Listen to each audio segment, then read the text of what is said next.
Hi there, everybody. Thank you so much for joining us for this episode of the Alchemi-Culture Podcast. I am your host, Phoenix Aurelius, and today I am joined by Crichton Miller.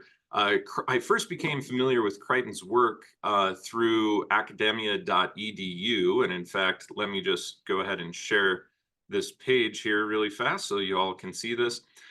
Crichton had some very interesting documents posted on academia.edu talking about the cross and the pyramid, more recently about the Neolithic stone balls, a Northern European Rosetta Stone. But the thing that really caught my eye was the solar cross, and this article right here called Astronomy and the Solar Cross, the Missing Link.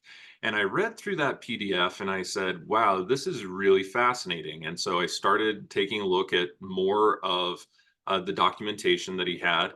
And basically, in a nutshell, I would have to say that the solar cross, as Crichton argues, could definitely, or many people would know this as the Celtic cross as well. This basic shape could have been used as an instrument in ancient times in order to be able to perform advanced maritime navigation, including, as he writes about in his book, which is called The Golden Thread of Time.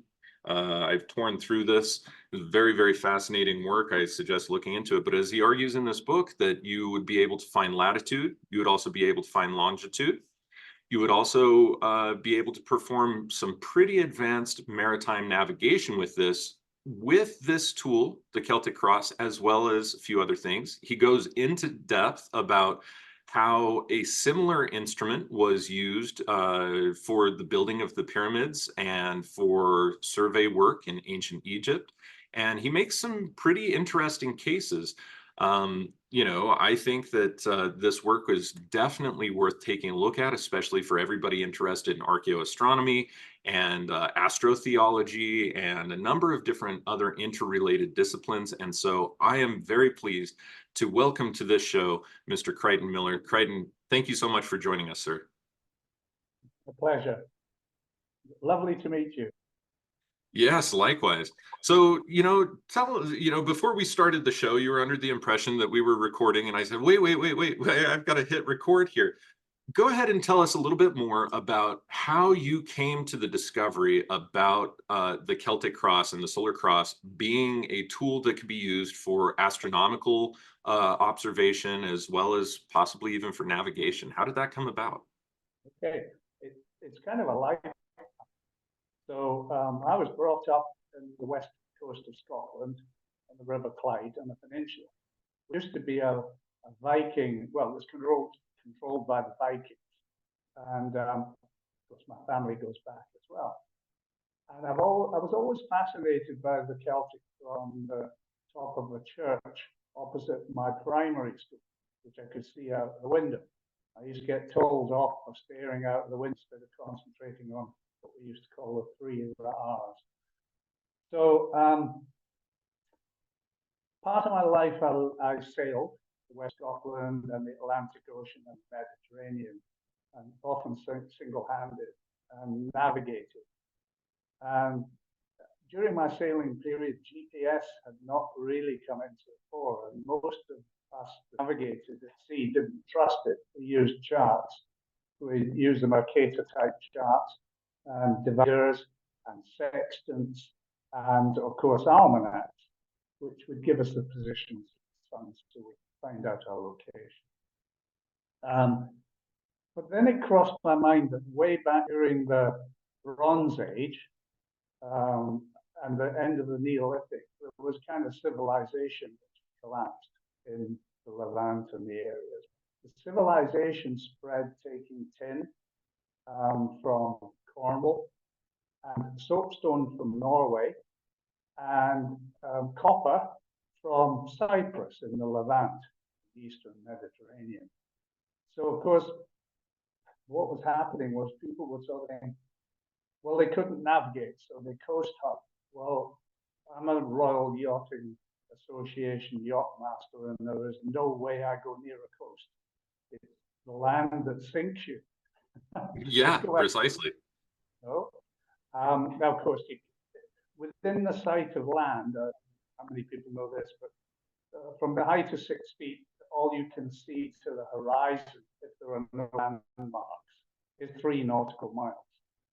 So consequently, if you're in the middle of the ocean and you're crossing the sea from Ireland to France, you're very quickly out of the sight of land, and therefore you need to know your position. And I wanted to know how they could do it. So I started mucking about with messing with bits of wood and string, because I knew that they had that sort of thing, and ended up making a cross shape. And I hung a circle that I made in the middle of it and put the graduations round the outside, and found myself holding the Celtic Cross that I'd been looking at the top of a church when I was a child. So I then went researching through 3 academic outlets I could, and there was nothing. The only place you can see it is hanging on church walls. But it's further than that, because it kind of makes things like the Indian medicine wheel realistic. And of course, it can be found all over the world, continents apart and ages apart, in all sorts of hieroglyphs. Now, people think of it as a Christian symbol, but in actual fact, in the Bronze Age, in 1400, there are petroglyphs in Sweden which show boats with the Celtic Cross on top. What's really, there's one called the Viking, which is in my paper. And so, of course, what I'm finding now is a navigation tool. Now I start having to look at principles within navigation, just using the stars. And of course, I'm aware that timekeeping is involved with this. So you've got to be able to find local time and universal time to be able to find your position by the stars. And since timekeeping didn't start as a mechanical device until the 14th century in Padua, and it's the first astronomical clock. And of course, based on the clock is the Earth middle, the Sun to one part, and then the phases of the Moon and the signs of the zodiac all around the side. So, wow, we're into something heavy here, because obviously the watch that's on your wrist is a model now of the Earth, looking down on it from the North Pole. So what we're finding is, I suppose, that the elite knew how to do it, but the ordinary people did. And that's still the case. Does that give you a brief overview? It does, actually. Okay, so finding longitude is the big challenge. Now, of course, to find longitude, you do that with a thing called lunar distancing. Now, lunar distancing is where the moon seems retrograde. In other words, it goes backwards 12 degrees every 24. Against the landmark, it's 13 that's against the zodiac. And so if you make what's called an ephemerid or an almanac, and you measure it at a central point for the year ahead, say at the winter solstice, and then you make those marks, if a navigator's got those with him, he can then find his position by the moon. However, you have to find midnight in your location against the midnight at the prime meridian. You need to be able to find midnight at your location. And the way that's done is the great serpent constellation called Draconis in the northern hemisphere, which holds the north pole of the sun and the north pole of the earth. However, there was no celestial pole since 2800 BC, which was Alpha Draconis in the tail of the serpent constellation. So then we get into complications of the pyramids, because the pyramids were built roughly 300 to 350 years after the pole star started to drift or spiral away. So Right. they had to find other methods of finding the midnight position. And what they did then is they went to finding Cygnus. So Cygnus points through the celestial pole, the ecliptic pole, the sun's Which is north. interesting too, because Cygnus itself is basically a cross in the sky. Yes, it is. It's an asterism, and it's called the Northern Cross. Now, what's really interesting is that it's perfectly laid out on the Shetland, the Orkney Islands. I'm just trying to remember the name of it. There's a stone circle which is perfectly laid out in cross format, Celtic Is that cross Callanish? format. Yes, the Callanish. And if you look at it, it's a model of Cygnus. Okay, so you're going to have a look up to see if you can find it. Yeah. Yeah, that's It's a model precisely. of Cygnus. Here we go. Here is a good But it's photo. also a model of Cygnus. You find it? Let's see if I can pull this photo up here and give folks. There we go. Well So done. this Yes. is basically, you can see that there is a ring right in the center of the cross here, and then there are two different barriers all the way up for the entire shape of the cross from this north to south kind of arrangement. And actually, it's actually aligned kind of at not at true north, or at least magnetic north. And then we have this line over here as well. So and if you take a look at the constellation of Cygnus, you'll see that it is basically the exact same shape and dimensions. And in fact, as far as we know, from an astrotheological angle within Irish mythology, we think that this was part of the mythos of Angus Og, actually turning into a swan, because Cygnus is known as the swan constellation, and he and his lover actually did turn into swans inside of the mythology. And so there's a lot of Irish and Celtic mythology around this particular constellation, and we also see it showing up, as you can see here, in monuments in the landscape. So that's very fascinating. Yes, and as a position of it. So you can, using software, astronomical software, you can date it by running it back. So it's the position around the pole that it is shown on it. So as you said, it's not aligned absolutely true north, or it's offset, because it's not the cross itself that's doing it. It's the wings that you're following through of the swan. Correct. Okay, so that's really important because of the dating. But you also have to remember that it can't be a summer solstice thing, because at that latitude, the sun is low in the sky and you can't see the stars. It's high in the sky and you can't see the stars. So now you're into seeing whether or not that is a winter solstice, which would be the ideal time for making an almanac, or it's autumn, or it's spring. Well, when you run the software, it shows the position of it.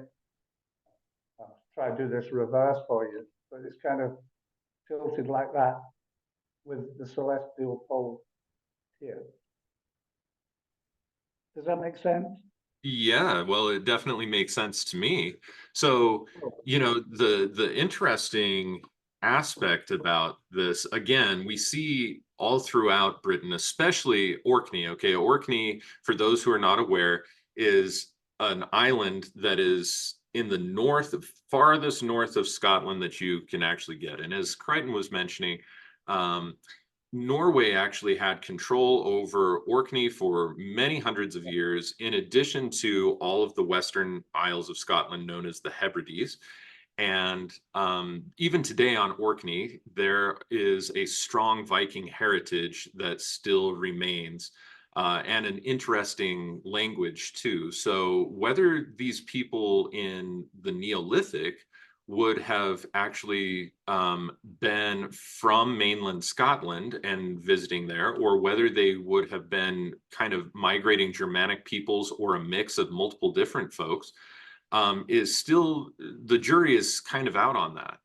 And when we see different types of monuments that are being created throughout history, the Neolithic, Bronze Age, and then later Iron Age, and then, after the Advent and conversion to Christianity, we're seeing similar themes all through these that are showing alignments primarily to winter solstice. And again, that is what Crichton was just mentioning, is that summer solstice is not ideal at that high northern latitude to actually be able to see the sun very, very well. You can at slightly lower latitudes, like for instance at Brú na Bóinne along the Boyne Valley in Ireland, with orientations facing eastward, we can see the sun at sunrise, assuming that the weather is decent, actually coming into that chamber. When you start to get up at farther northern latitudes, it becomes a difficult thing for your astro positioning to be able to see that. But the winter solstice is absolutely a fantastic thing. And there is a significant amount of data showing that other stones, not necessarily Callanish, but other stones in Orkney do have those types of associations and relations to the winter solstice. So very fascinating. So what's important is the expansion of the Bronze.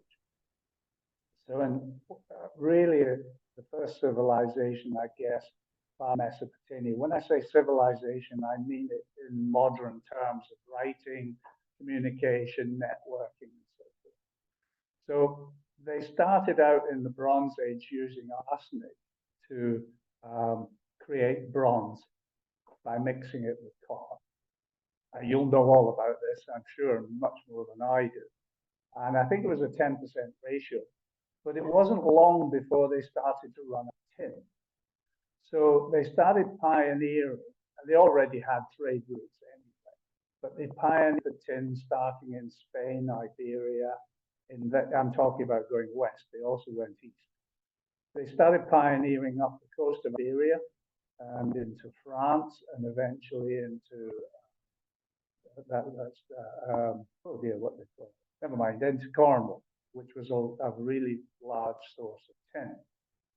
But to make it also required soapstone. And the most important source of soapstone then was Norway and the Shetland. Which is fantastic. I mean, this already indicates that there must have been pretty advanced navigation or maritime navigation or trade routes that were, there is the theory, of course, that like currachs, canvas and leather skin boats were sailed lightly from one destination along the shore to another destination along the shore, and instead of making long seafaring journeys. There's no way. It wouldn't make sense in terms of the time to be able to do that, right? Yeah, so Tim Severin did he crossed to the Atlantic in a cutter that he built, a leather skin boat. But the Romans reported in the first invasion of Britain that there were curraghs up to 60 feet long, full of families, flying over the waves like the wind, according to Caesar. And they couldn't catch them in their rowing boats, and their square sails. So the point about it is it's very difficult for people to find the ships because they were made of material that would decompose, which I know is right up your street. They just disappeared over time very quickly.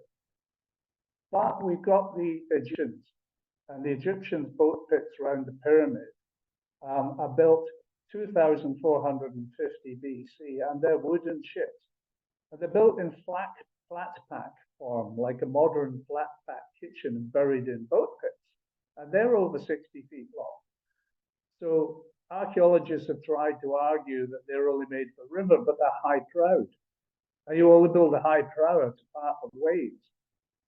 Then, of course, they're caught out again by the Uluburun shipwreck recently found, which is full of tin, copper, and amber from the Baltic off the coast of Turkey. And they're finding tons of tin and copper in that boat. So this is about 1400 BC. So this is prior to the Bronze Age collapse. So It's very interesting because the Bronze Age collapse was at the network of kingdoms. Mostly it was the most powerful kingdom would have been Egypt. And of course, they suffered earthquakes. Then they suffered climate change. Then they suffered starvation, famine. And they also suffered pandemics.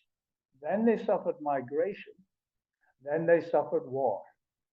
And it completely destroyed them. It took 800 years for them to recover. They couldn't even read or write it in that period until the Athenians started to pick it up and managed to regain some of the knowledge from Egypt. We know about that.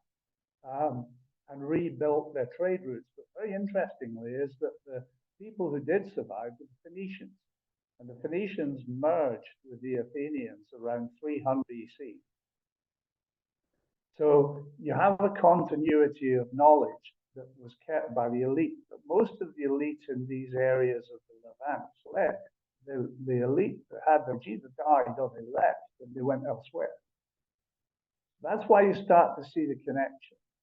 Now, after the Greeks, then came the Romans. And what happened was the Romans then conquered and closed the trade routes as well. So the trade routes were not available. When the Roman Empire died, the Norwegians who were never, and Denmark and northern Scotland, who never were invaded by the Romans, they never got that far, but kept the ancient knowledge, reopened the trade routes.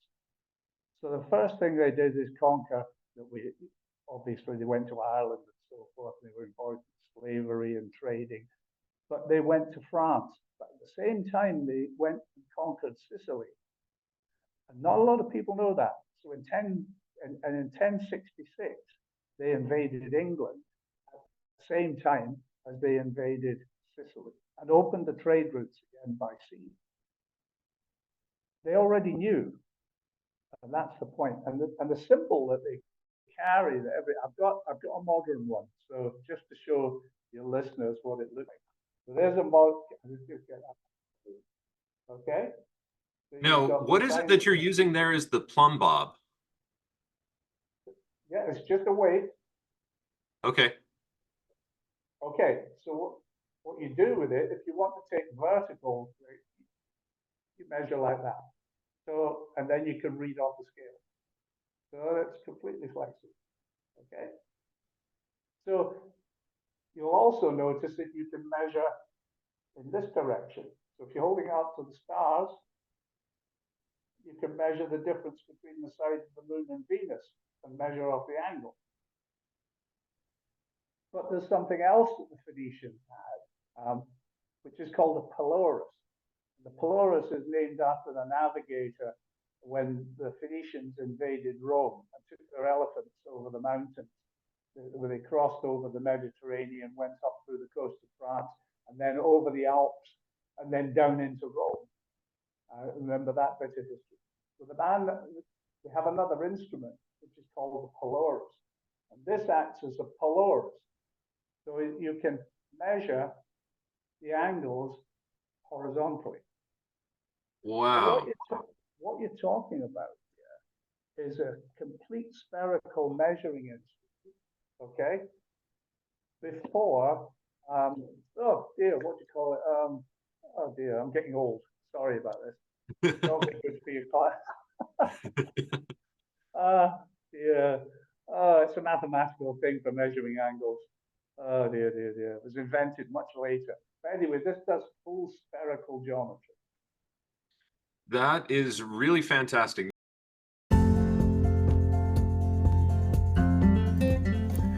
Are you looking for the highest quality herbal supplements and remedies for your home apothecary? Or maybe you're looking to take your spellcraft, magical workings, or offerings to the next level. Whatever your reasons might be, we have hundreds of herbal spagyric items available, and every purchase supports our work and helps bring spagyria into the light of the modern world. Here at the Phoenix Aurelius Research Academy, we produce dozens and dozens of items of spagyric pharmacopoeia each year, even though we only need a few samples for our research purposes. So the remaining quantities are available to the public in our online spagyric apothecary. Only the highest quality natural, organic, biodynamic, and ethically wildcrafted materials go into our products, and every purchase you make helps fund our research. As an Alchemi-Culture podcast listener, you can get your hands on our professionally crafted small batch spagyric products for 15% off using coupon code LISTEN15. So go ahead and browse our enormous selection of products and get yourself something new or pick up one of your favorite products today. Visit phoenixaurelius.org/apothecary and enter coupon code LISTEN15 to take 15% off your entire order. And thanks in advance for supporting our research. Now, that actually brings me to one of my next questions, because in your book, you argue that as far back as ancient Egypt in particular, this was kind of the argument that you had made, is that in ancient Egypt, during the period of the construction of Khufu's pyramid, or the Great Pyramid, that they must have already known that the world was more or less spherical because of the angulation of the pyramid itself and how they would have had to observed the stars in order for its astronomical alignments. There's no way that you would have been able to think that the world is actually flat by observing that way. It automatically, the mathematics automatically lead you to the fact that the world would, of course, be round to some small degree. Now, we know that it is somewhat flattened at the poles, and that there's a bulge around the equator, of course.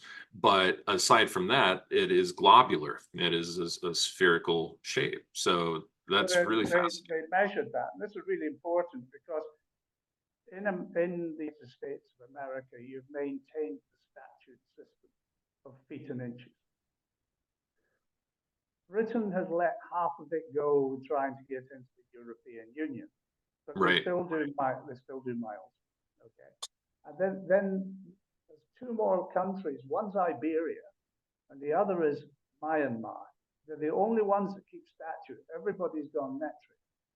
Yeah. Now, Wow. if you use metric, you can't understand what the Egyptians were doing, because they were working with the statute inch. Okay, the cubit, 18 inches, although they argue about the royal cubit later on. Right, royal cubits versus sacred cubits, that whole thing. Okay. But the very important thing about the standard cubit is it's 180. It's 18 inches, where each inch represents a degree. Okay, that's really important, because if you look at the pyramid in my latest paper that I uploaded, is the multiplication of the height of the pyramid, which is 481 feet. Somebody in the past tried to knock the top off it. It took about 27 feet out. But when you do the geometry, it was meant to have a point. It didn't have a bent stone, or it wasn't designed to be flat on the top at all. It was a proper pyramid.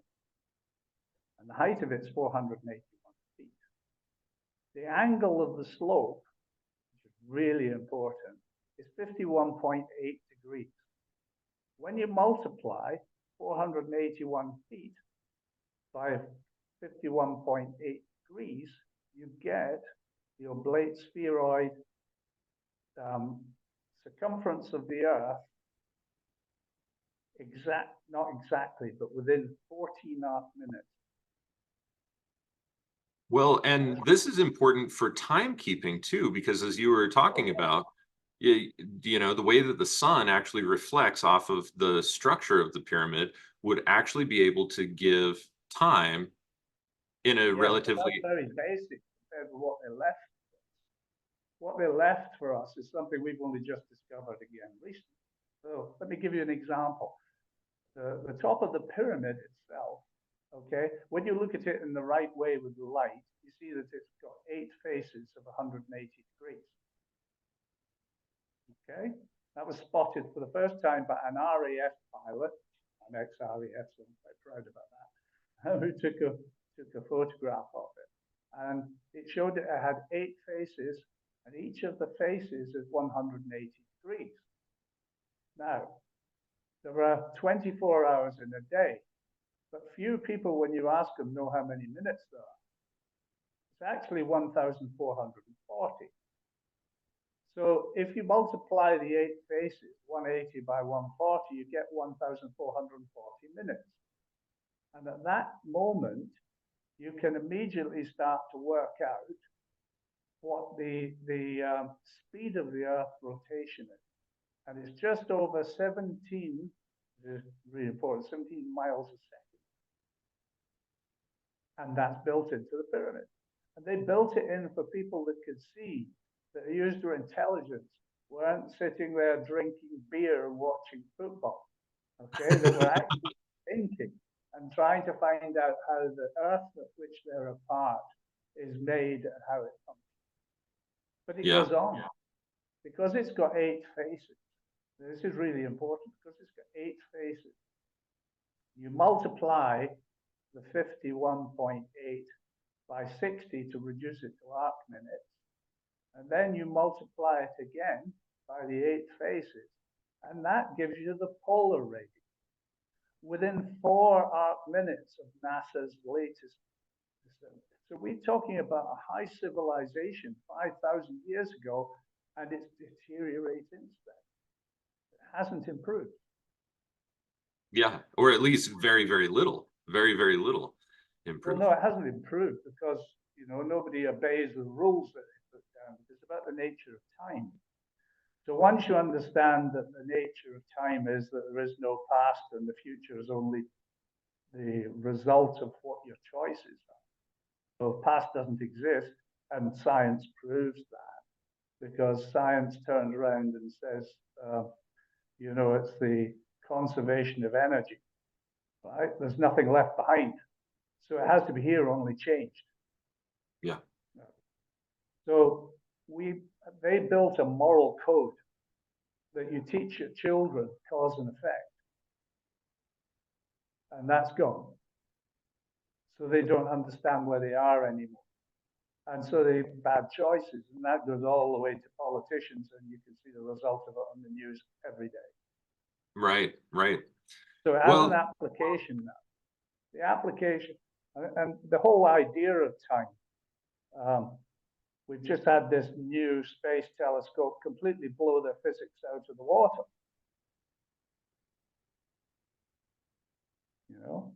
Yeah, absolutely. Well, let's actually talk about time, because I think it was David Ritchie. You include one of his articles near it's in the last half of your book. I forget exactly what chapter. Now he goes on to talk about time, and he says basically, since the Babylonians, we have a division of 60 minutes to an hour, 60 seconds to a minute.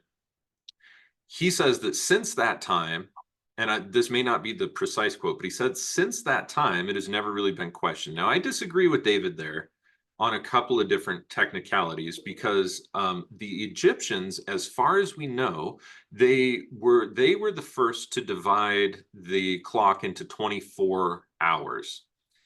But they, according to all of the records that we have, they didn't have equal lengths of hours, because the hours were greater during the summer than what they were during the winter, because it was an astronomical timekeeping. So astronomical noon was, of course, an important aspect of that. But it didn't show that they were using 60 seconds. And, even I think it was him who made the point that it could have been the Jews that had drawn this information from Egypt to Nebuchadnezzar. I don't know if I can swallow that, because the Babylonians had actually already had that system from the ancient Sumerians before them. Yes, they did. Yeah, that's correct. And so I don't know how much the Jews from Egypt would have really played into delivering much information about the 360-degree tilt. I'm not certain about that. But what I can deduce from your work, independent of whether his work in your book is valid 100% or not, because I do agree with his general point, just not with maybe a few technicalities. But the point that you make is that the priest class must have already known about a different timekeeping than what was used for the exoteric population, because Yes. at least at the time of the construction during Khufu's pyramid, because it is entirely intact within there, all of the basis of the world, its circumference, its timekeeping, being like the central, shall we say, prime meridian at that point in time. You know, it wasn't arbitrarily just drawn either to Paris or to Greenwich, Oh, as it was. everybody argued about later. But yes, it's interesting because the word Mediterranean means middle of the earth, though I do believe that they named it afterwards. But you know, it's all Well, and about even in the Roman time, you know, that phrase, all roads lead to Egypt, the overland trade routes were essentially aligned to Egypt at that point. So it does make sense from an ancient world perspective that that would have been, at least from the building of Khufu's period onward, probably the central timekeeping area of the entire world for maritime navigation at the very least, right? you look at, and not just maritime navigation, you've got desert navigation too. So you've got those huge deserts, and they've got moving sands, and it's similar to the sea. So it worked on land as well as at sea. That's a good point. But the difficulty, I think, for a lot of people historic is understanding that it was a network of kingdoms and it spread far and wide. It was a globalization and it ended in 1200 BC. And then there was a collapse. So the point about it really is that it was maintained by an elite. But there's no difference today. So I know that you use sidereal astrology. Well, of course, that's correct. And that's what you should use. But if you really want to keep in time or in tune, if you like. But they live by the Gregorian calendar. And the Gregorian calendar and what the French did and the scientists during the French Revolution was remove astronomy from astrology. Completely. So astrology means logic of the stars, which means mathematics of the stars, and astronomy means naming the stars.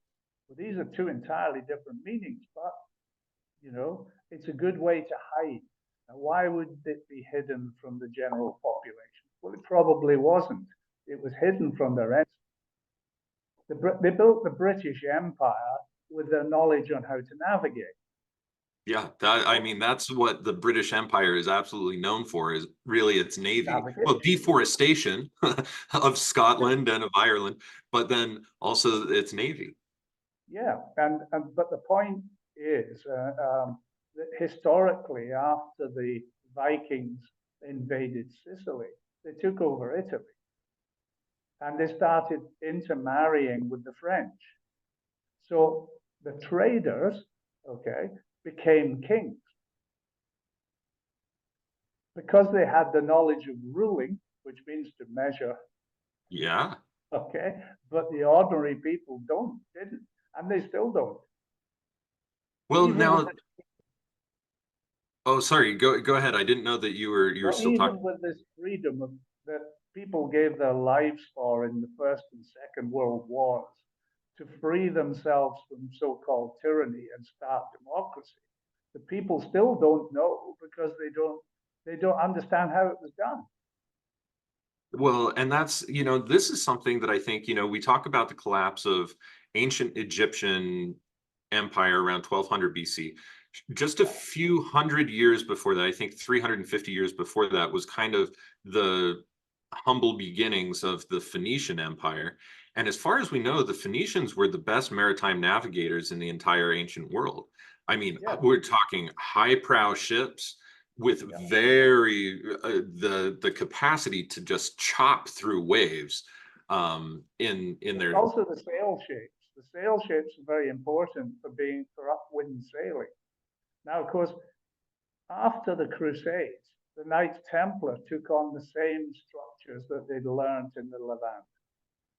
And so that allowed them to build their empire. But they were trading with America 300 years before Columbus.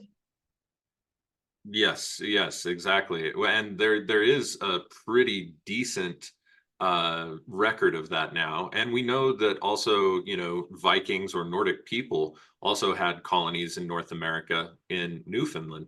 Yeah. And so the ability to navigate the ocean must have been far better than what we give it credit for now. And perhaps the written records of these either faded away, are perhaps stored away in places like the Vatican or in private libraries, who knows, but private collections, I should say.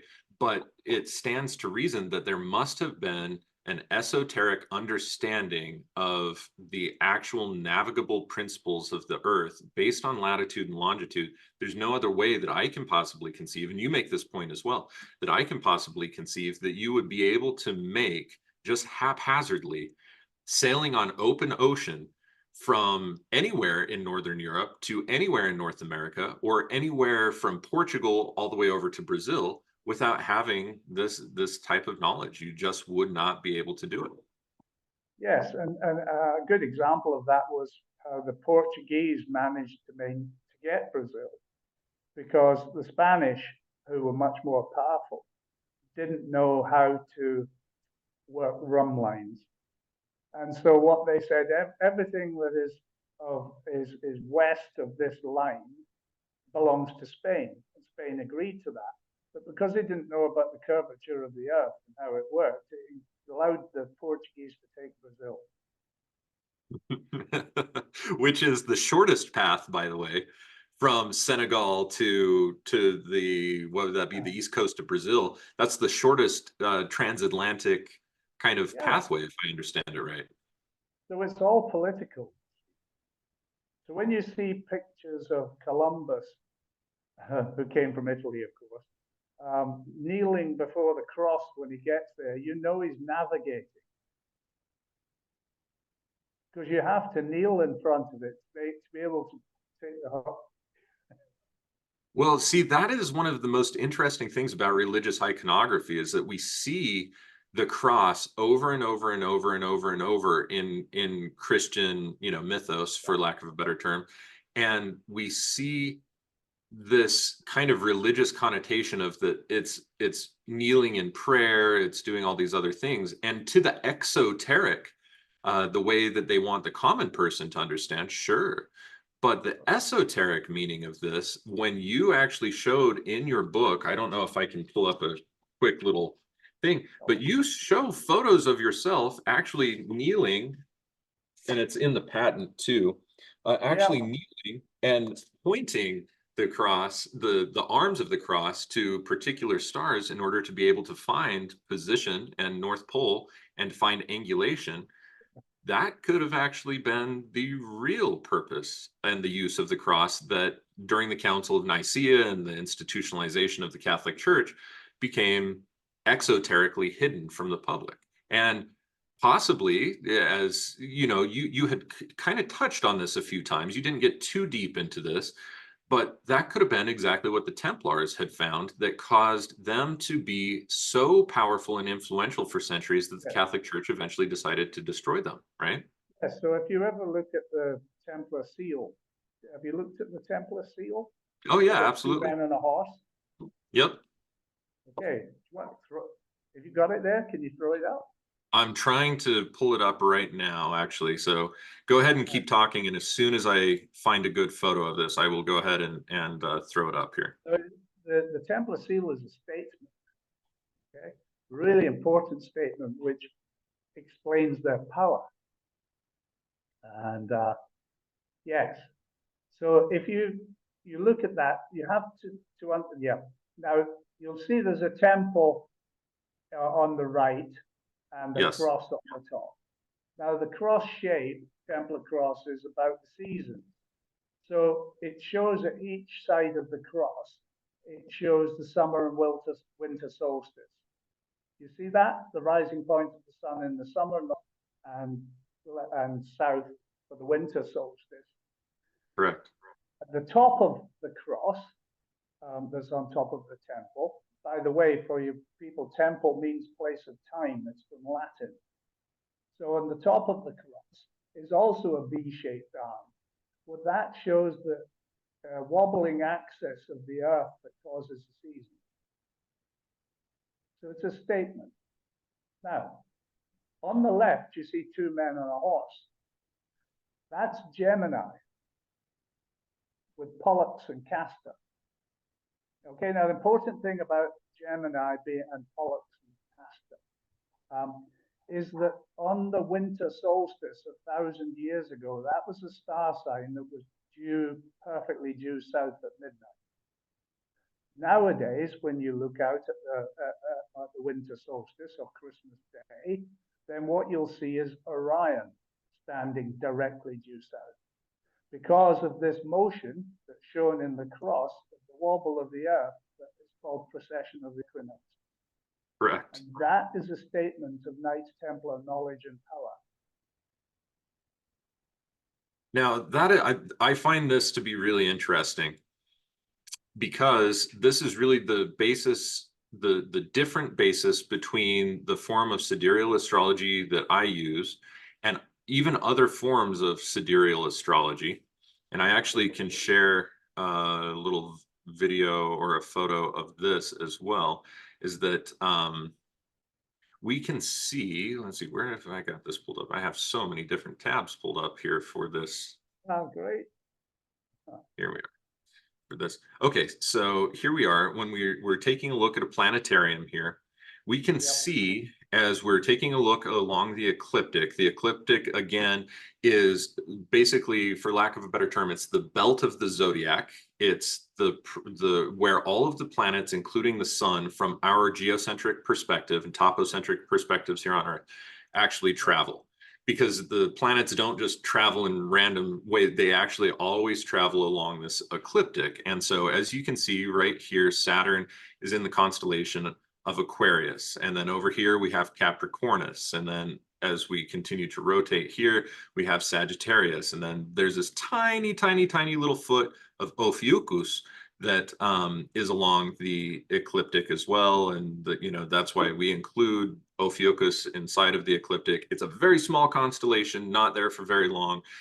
People argue with me all the time whether that really needs to be included or not, but because it is directly along the ecliptic, we do. And then we have Scorpius, or Scorpio as we know it, and then Libra. Now, what you can tell about all of these different constellations is that they are not the same size in the sky. Yeah. They, like Virgo and Pisces, are huge constellations, whereas Libra and Scorpio and Ophiuchus especially, extremely tiny constellations, especially when we're taking a look at the moon and its navigation. It doesn't stay in those constellations for very long at all, whereas it stays in Virgo for some 3 to 4 days, sometimes a little more. And same thing with Pisces. It stays in Pisces for a very long time because they're large constellations. And this is really the basis behind the difference between tropical astrology and even other forms of sidereal, like Vedic astrology, as well as the true sidereal form that we use over here at the Academy. Because when we're looking at the actual sky and navigating by the actual stars, we have to take the actual size of that constellation, that star, and where it's traveling and how quickly it's traveling through the night sky from our perspective into account for any form of navigation. So we were just talking about the Templars, about Castor and Pollux, about the orientation of navigation, and then the zodiac itself and the belt of the zodiac and the different sizes of the constellations in real time when you're actually seeing them versus the division of 30 degrees each. Now, you made the point in your book that the zodiac is divided into 12 zodiac signs and 30 degrees each, giving us 360 degrees total. As I'm sure you have probably seen by my work, we can still divide the constellations. Let me just go ahead and share the screen here. We can still divide the constellations into 360 degrees. Let's see, those are placements. I want to see the chart. There we go. But all of the constellations are broken down into their actual divisions of how much space in the sky that they take.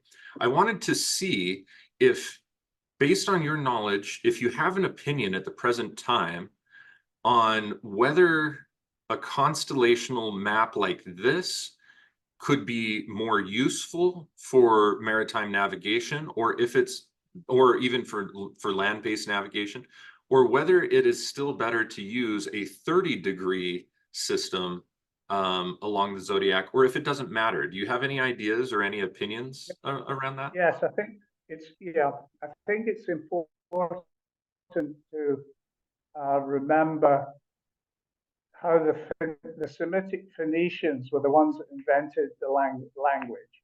Have you seen the work of Brian Peller? Yeah. Okay, so he's quite right that in the Old Testament, the Hebrew Testament, it tells you that, though it also tells you in the New Testament as well, that the word was with God. Okay? So what they're really saying is God is in heaven. So the words, that is the letters, came from heaven. So it starts out with alphabet. Now, people use words without knowing the meaning sometimes, but the word alphabet means house of God. And what it is, in ancient Hebrew, in Phoenician Hebrew, it is a picture of a bull and then the body of the bull. And that is one star sign of Taurus, Right. which was the sign that ended when they built the Great Pyramid. They came out of that and went into Aries because of the precession of the equinoxes. Right. It's always moving. The precession moves backwards through the zodiac. So you go Taurus, Aries, Pisces. Yes. So explaining it then is, if you turn the letter A on its side, then it becomes the horns of the bull of Taurus. And the B, which is, we're reading right to left, because that's the rotation. Okay? Right. So B is the body, and each of those is 15 degrees, but the line that makes the cross on the A is the start of the clock.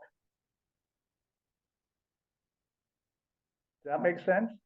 Yeah, that's very fascinating. Okay, so the Alpha and Omega is Orion. That's the 13th sign, and it's below the ecliptic. So it's interesting that I went to Stonehenge in 2002, and everybody was there celebrating. More people go to Stonehenge at the summer solstice than go to church, you know. Anyway, which of course it is, or was. And they didn't know when the sun rose on the summer solstice that the sun itself was held in the right hand of Orion, and will not be in that position again for another 25,920 years. It was basically through the whole procession, correct? Yeah. And so if people went out on the winter solstice and the sky was clear, they would see absolutely due south at real time, universal time, midnight, Orion standing absolutely, but is slightly off center. So a good example would be, you know, I have lived for more than 1 degree of precessional shift, because it's 1 degree every 72 years. Correct. I mean, it's marvelous stuff, isn't it? I love to be in tune with my planet, which I'm part of, and I feel people should be, and understand cause and effect and time and the importance of the life and their decisions. Totally. So that's the philosophy. That's where it comes from. Okay. That philosophy is our one. I was going to say, for our listeners, they're going to have to take a look more deeply at Brian Pellar's book if they want more information on this. He's actually written a couple of different things that I have seen, but he talks about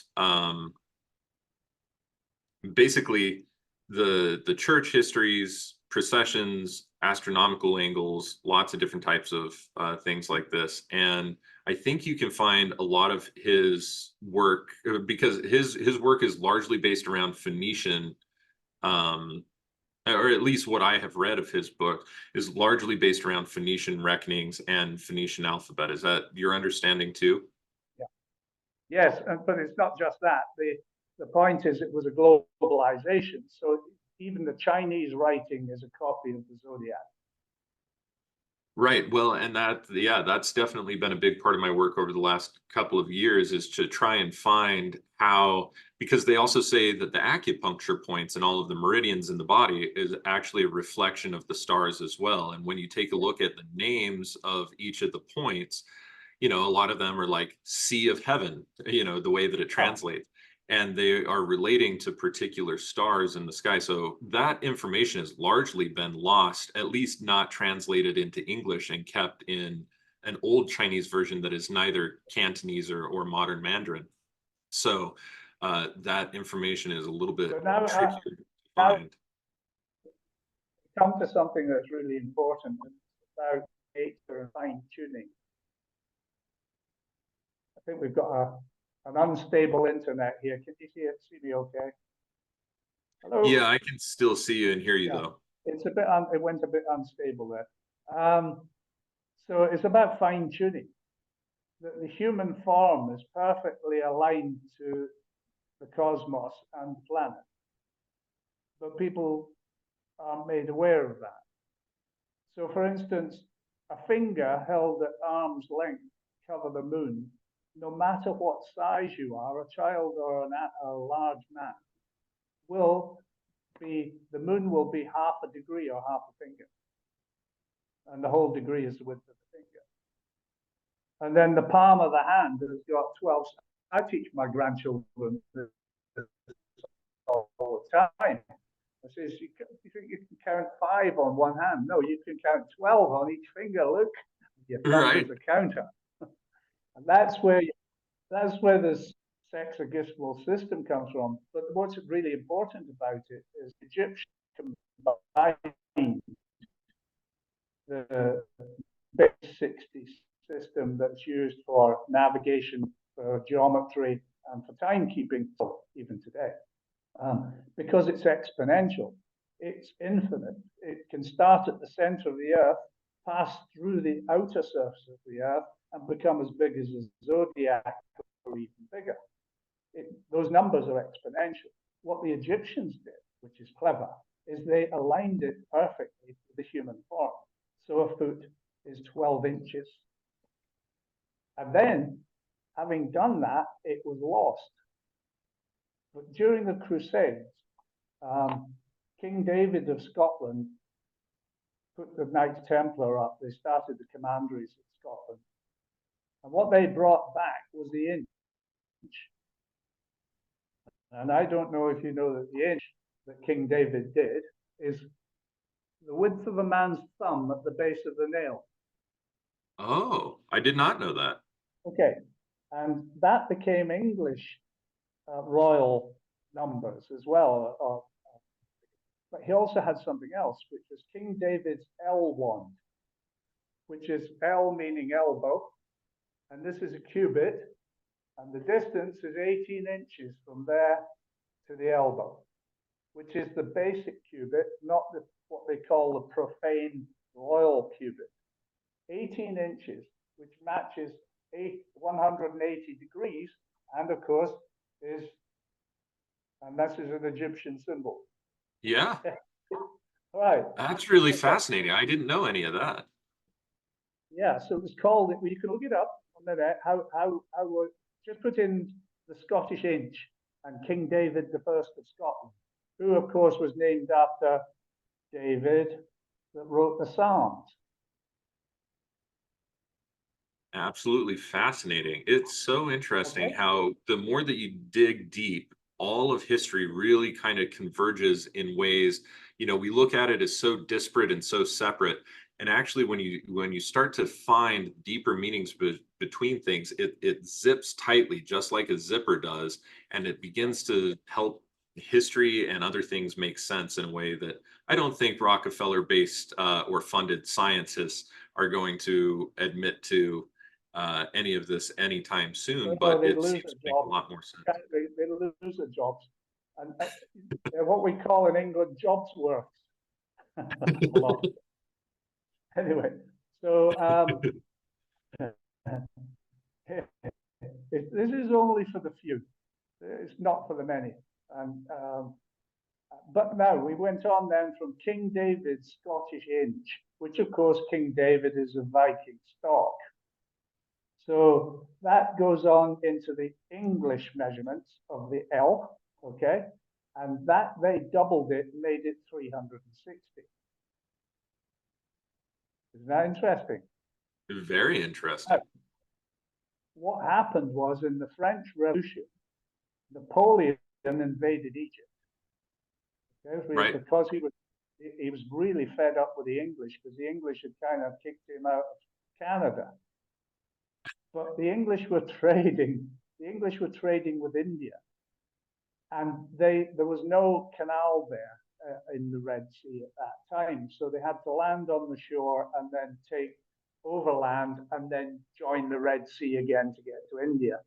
So Napoleon decided to invade it, went down there at the same time, on the exact same year as the French Revolution. And in the French Revolution, they chopped off the heads of the nobles that knew what we're talking about right now, okay, and changed the measurement system to the meter, which has no resemblance whatsoever to what's built into the Great Pyramid of Giza.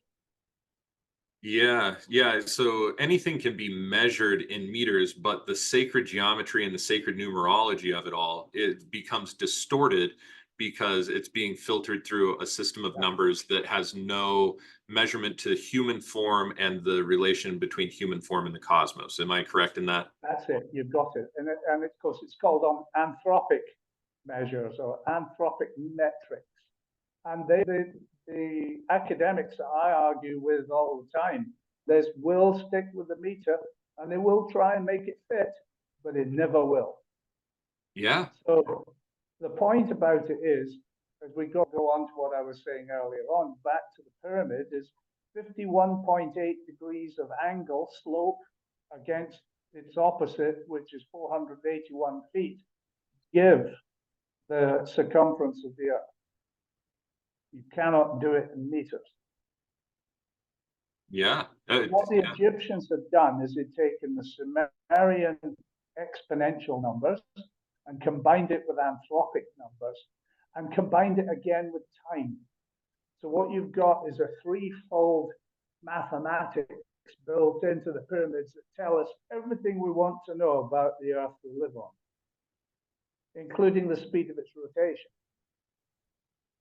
That is absolutely fascinating to me, Crichton. I mean, the amount of information that is encrypted geometrically in a single structure contains so much more knowledge in, like I say, just that one structure than we could possibly hope to really figure out through all of the technologies we are using combined these days. Yes, and no letters. There's no writing in it. It's pure.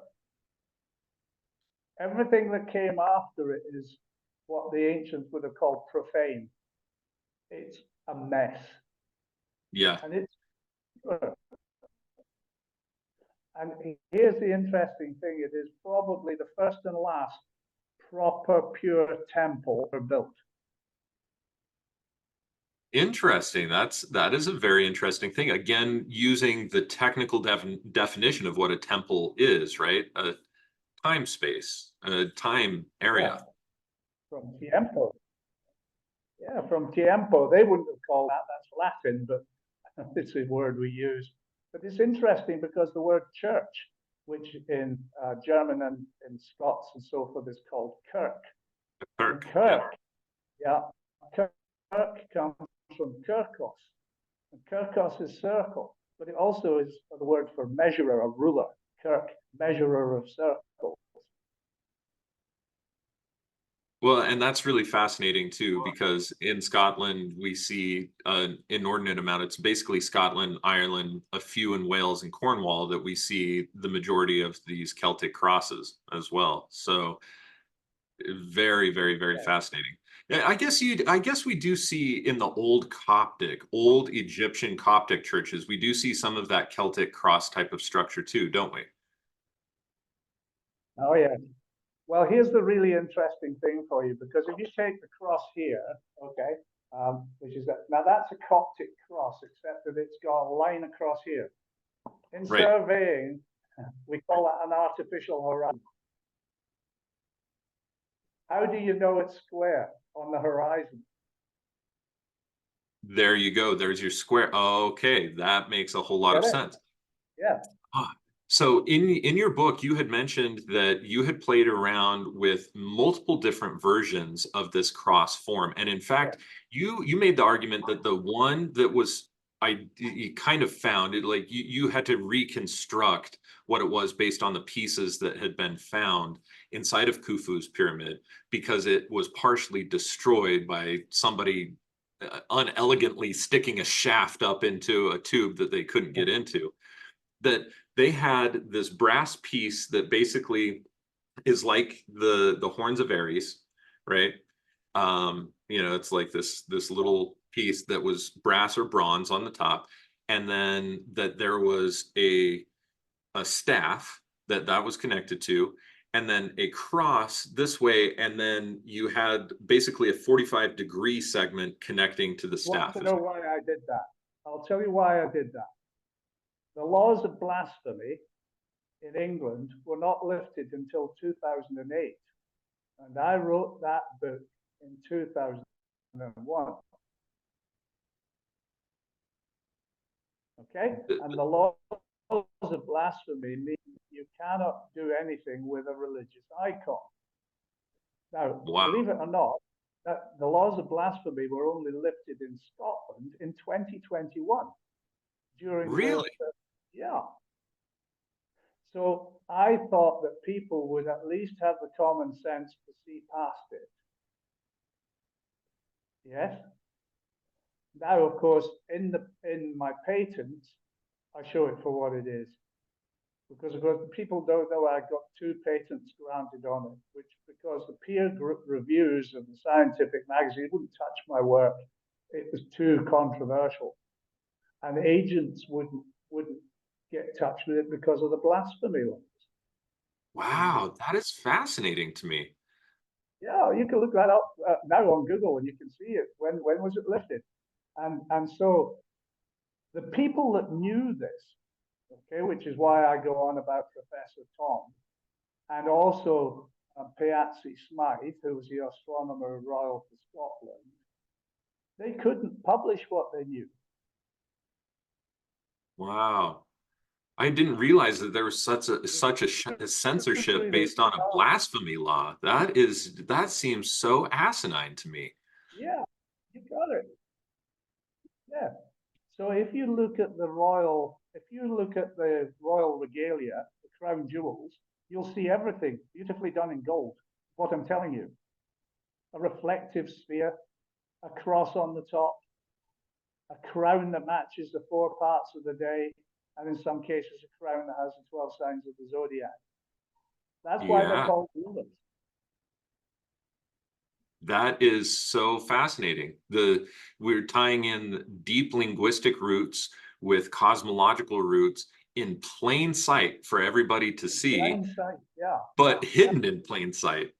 Yes, which is the best place to hide things. It really is. Yeah, make it so obvious that there's no way that could be used as an esoteric symbol, because it's so mundane. Wow. Well, and then you also see, oh geez, I forget the name of it technically, but it's the little orb with the cross and the equator across it and the prime meridian. Yeah. The orb. Yep. The point about it is that now I've revealed that the stone's petrosphere acted as an orb. You can measure time with it. Right, and that's basically what you were talking about the Neolithic stone balls that we find, that those are actually timekeeping instruments. And they were in the later Bronze Age. They were made in Aberdeen, off the coast of Scotland, on the coast of Scotland, where Yeah. there are more stone circles than anywhere else. But they were also made in Egypt. At the stone quarries is full of balls, stone balls, all of the same size. The ones in Scotland are the same size as the ones in the Dixon relics in my book, and the same weight. So they're 1 pound 3 ounces. So there's 16 ounces to a pound plus 3. Yeah, sorry. Yeah. That's fascinating. So what is the significance of that +3 that we're finding with Well, basically what's like the 1 pound 3 significance ounces? is the ounce. Well, yeah, okay. So the significance is the ounce, okay, because it means 12 inch, which is inch. So inch and ounce mean 12 parts, Yes. which is really important. So what we're talking about here is a dying metrology that was kept by royalty and the church and is now being displaced by the profane meter.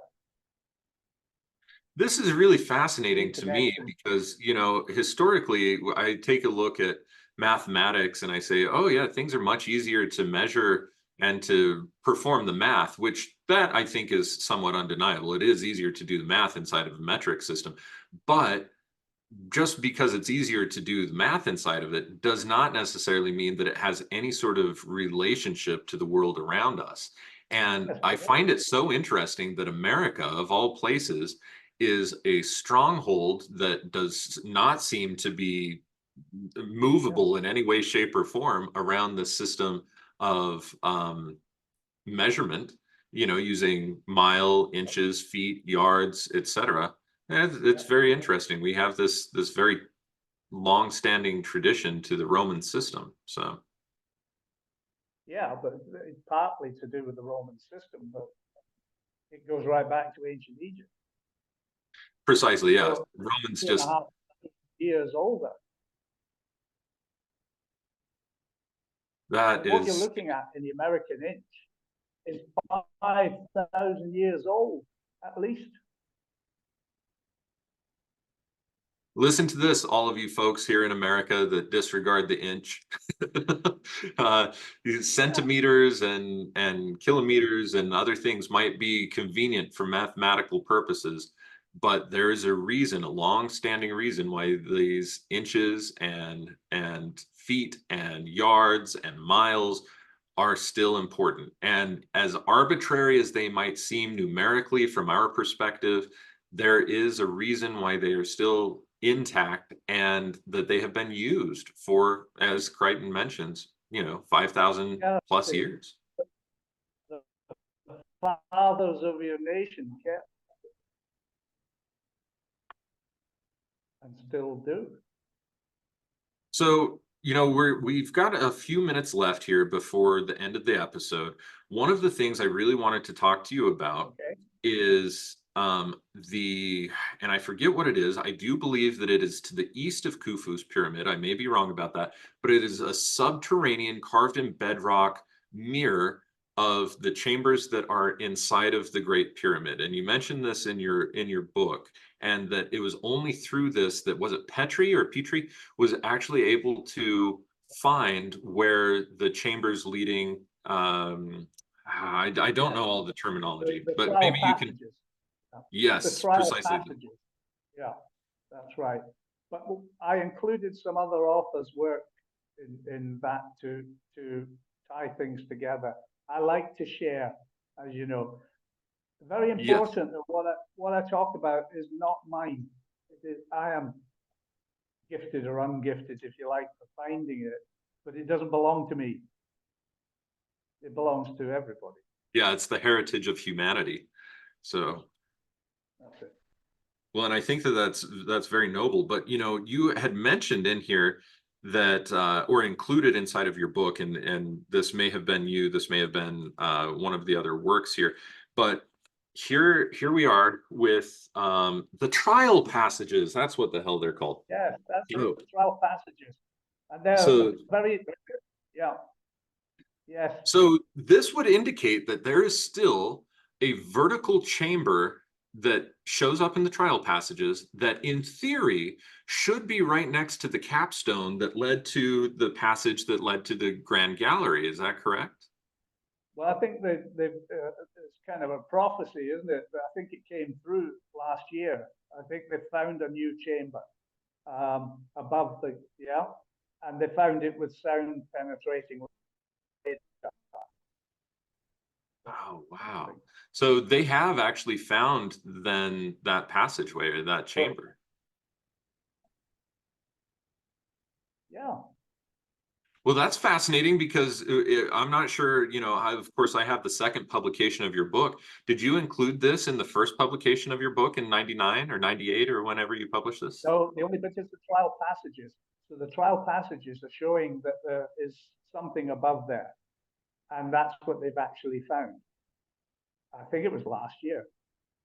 That's fantastic. Yeah, I keep up with a lot of archaeology, but admittedly, it's primarily from Ireland. I am very, very, very into Irish. My grandchildren live in Ireland. Very cool. Very cool. So that's fascinating. So they have found this. I'm going to have to be able to do some research on that, but that would be fascinating for me to look into, because when I was reading that, I was like, why have academics and archaeologists, especially Zawas, right? I think that's his name, Yeah. the minister of archaeology of Egypt. Why would he have not looked into this? Because like you even pointed out in this book, you don't need to actually go in and bust through any of these capstones or granite anymore. We have imaging and sonar device and LiDAR device and other things that would be able to detect whether those are there. So maybe that's how they fear thing, but yeah, it's a fear thing. But I mean, it's been a horrible 1,000 years for the pyramid, but it's still standing.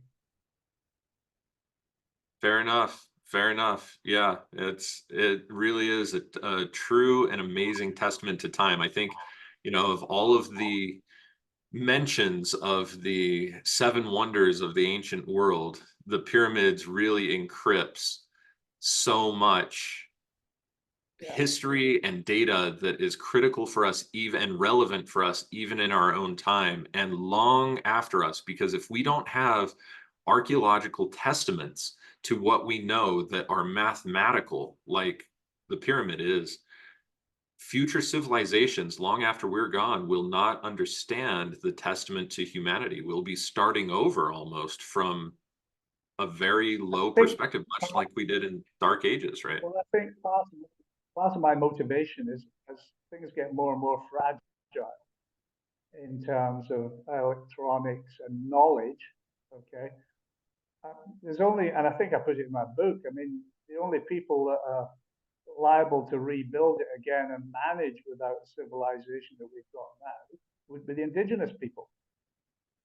So yeah, I wanted it for future generations, that they understand that they could basically go out and find their location on the earth and keep time without any of the modern convenience, if they knew this. But whether they will or not, whether it will be, the point about it really, I was talking to somebody the other day about it, and we were saying that if these conversations we're having now, and the book, my book and everybody else's book, the digital things, if that for any reason fails, okay, the pyramid's still standing. Right. And so are the big, yeah, it's still there. You can still go and see these books of great cathedrals. You can go and see them, and the mosques, the great mosques, have got the mathematical things built in. You can still go to read it. Well, that's the mission anyway. The mission is to open people's minds so that they can read what their ancestors left them, and they left it for a purpose. Well, and in my opinion, Crichton, you have done an absolutely fantastic job of this. Like, for instance, for those who don't know, Crichton actually did, in order to be able to preserve this knowledge and in order to make sure that it wasn't used nefariously or suppressed or hidden, he filed a UK patent. He has the patent up on academia.com. That's where I got it. You can read the entire patent. You can take a look at all of the information. It's about 14 pages long. You can understand all of the basis of it. Now, one of my questions here for you, Crichton, what happens to you, or what happens to the patent after you? All right. Well, patents they last 20 years and then they become public.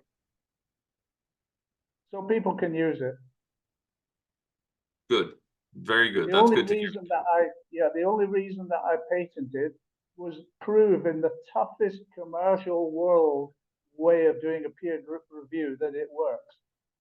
And that was something that you won't get in any scientific review magazine with scientists all arguing over it with the different biases and ideas. The point about a commercial patent is that they research the whole world and historically to make sure that you're not copying something that's already been patented.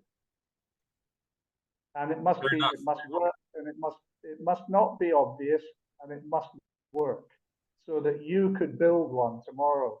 I get letters from people all over the world that build one. They build a little one and make it work, and they can't believe it. I had a guy make a replica of a Viking ship who used it to lay out the curve of the ship planks. Oh, wow. That's really fascinating. It's got fantastic applications. You can work out the fall of a sink, a plumbing of a sink, the pipes. You want to work out what the fall is, you can work that out. You can design your garden with one because it'll give you the perspective. Now, does this have to be built to a particular scale? You had mentioned in the book that for astronomical observation, to get it to equal nautical miles, that it ideally needs to be built to a certain scale. Is that true? Right, there's two reasons for that. So you've got time now, okay? One is the length of the cord. So one is the length of the cord, including the plumb bob, because when you're just under a meter long, you can get a 1 second period. So if you've got the moon going past, you can set it swinging. You need the weight to keep the inertia going, okay? So inertia doesn't take over. So the gravity can be, so it's swinging. It swings at 1 beat equal to your heartbeat of a resting heartbeat, 60 beats per second. Wow. Okay, so that's how they told time to the second.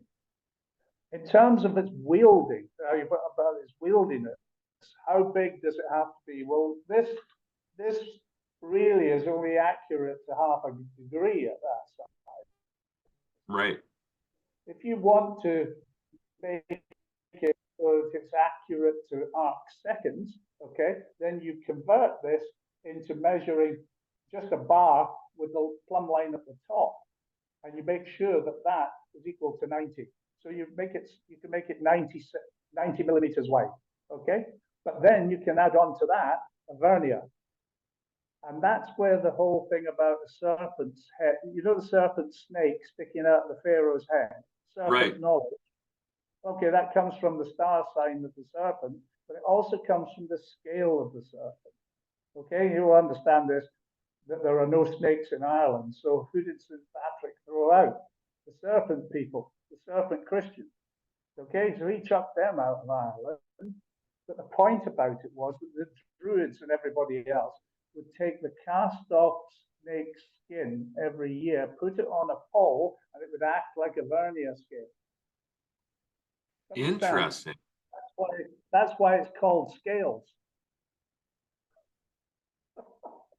Okay. Again, linguistic aspects coming back in. Everything we want to know is either in a very good college dictionary with etymology on it, and probably the Bible and the pyramid. Let me give you a last thing to share with you if I've got time. Okay? Yeah, please. When it talks about how long the argument between science and Christianity is about how long it took for the earth to be built.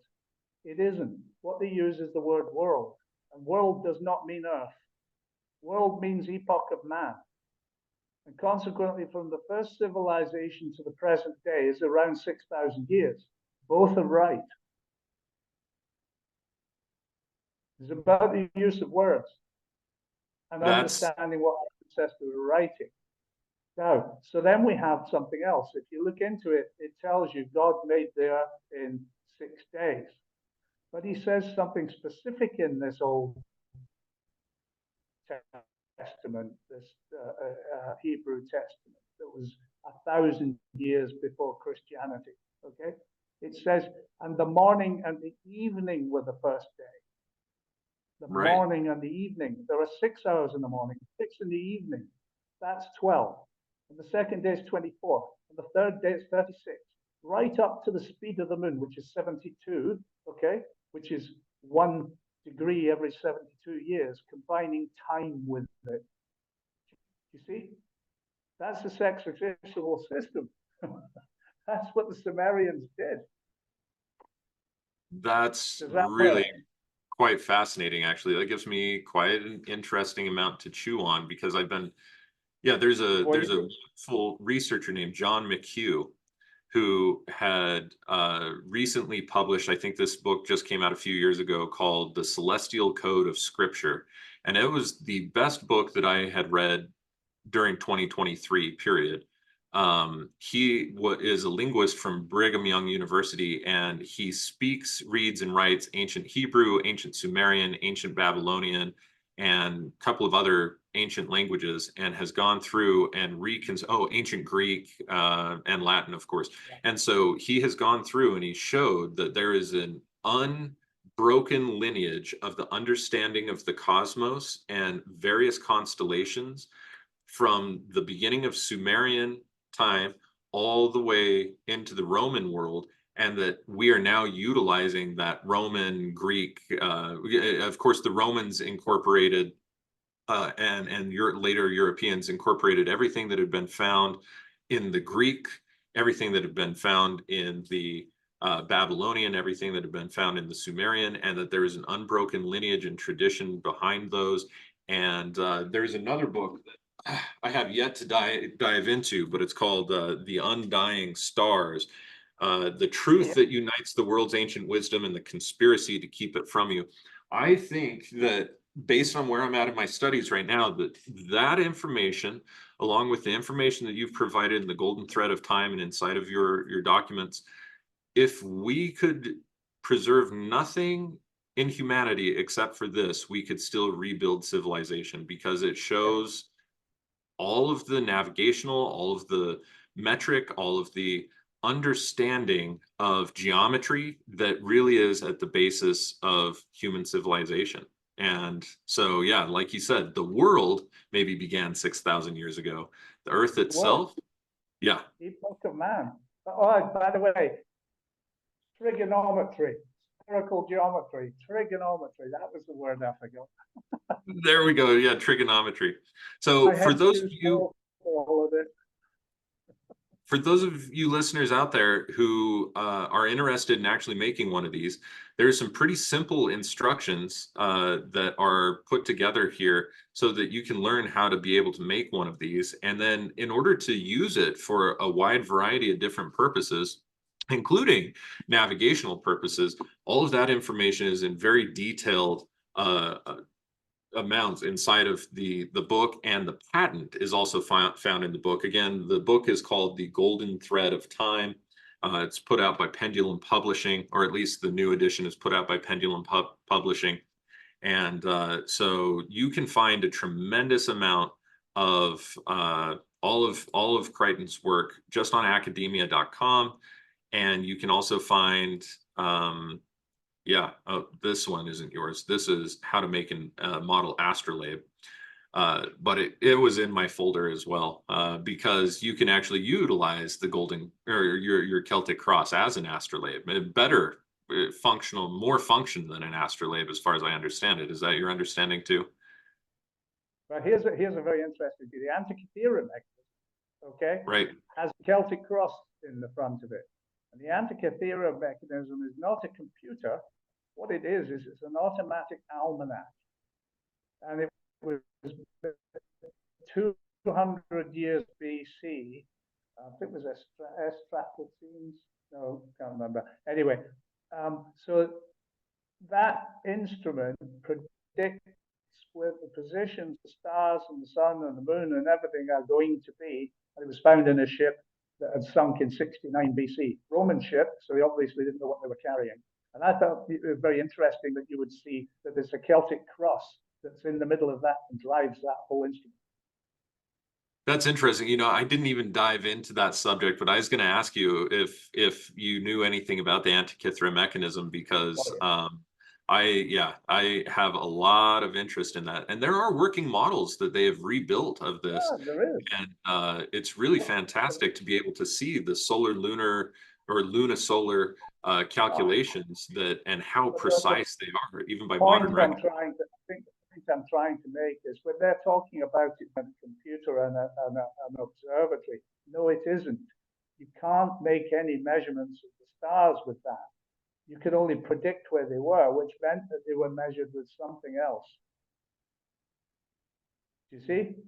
Yep, exactly. That's where the cross comes in. Then the knowledge is built into what it, and it's brilliant because an almanac, we still use almanacs when we go sailing, and they give all the things. But this was predictive, so it would run on into the future, and that was brilliant for a sea captain 300 years BC. That they could use that for doing their trading routes and find out where they were.